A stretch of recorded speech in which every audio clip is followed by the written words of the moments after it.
Dear friends, we welcome you to this episode called Happy Marriage Does Not Come by Itself. Today we start the first part.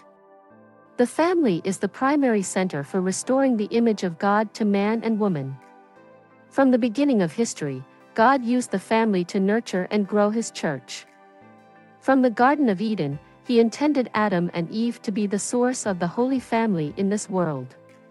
After sin, God still provided Himself with a holy seed to prepare His nation or His church. Starting with Seth, Adam was responsible for training and raising him to grow in the reverence of God. Noah, Abraham, Isaac, Jacob and others were responsible to realize their responsibility to raise their children in morals so that God's goals and promises are fulfilled to bringing of the Redeemer of mankind. God intended the family to be His church and build a new holy nation, and that they should proclaim God's love and show God's character. Father representing Christ and Mother representing His church.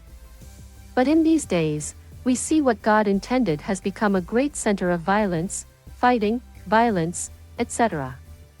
Fathers, mothers, and children are killing each other.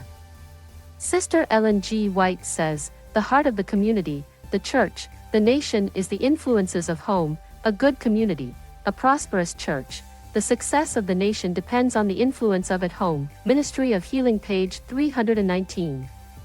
A happy home does not come by itself. We can buy a ready-made house, but no one can make us a happy family. To keep the body alive, we feed it food and exercise it. To maintain love and peace in our marriages, we must develop love and find nutrients, and this is everyone's effort. The more time, thought and effort we put into developing our families, the more valuable they become and make them different from others. Planning a family starts at the very beginning before the family starts for both husband and wife. What kind of family should I have? God is the foundation of love. A man and a woman will love each other more if they love God more. Homes that make Jesus their ruler always repeat their marriage vows in their worship at home.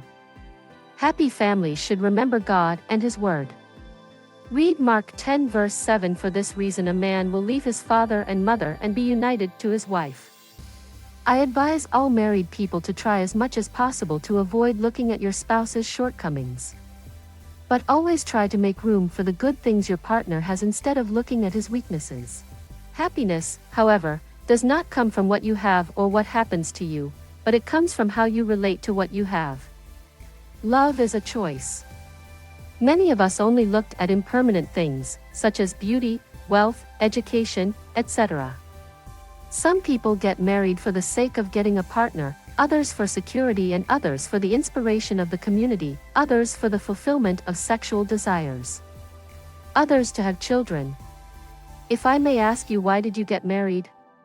But if each of us in marriage will seek God personally in His heart, then God will make us see our partners not only as our wives or husbands but as fellow believers.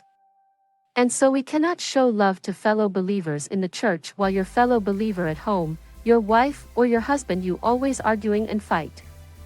We must pray to God every day to rule our lives.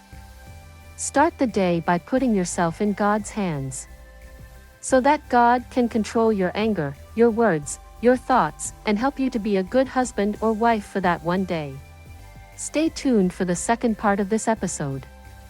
This episode is produced by Advent Broadcast Network. Be blessed.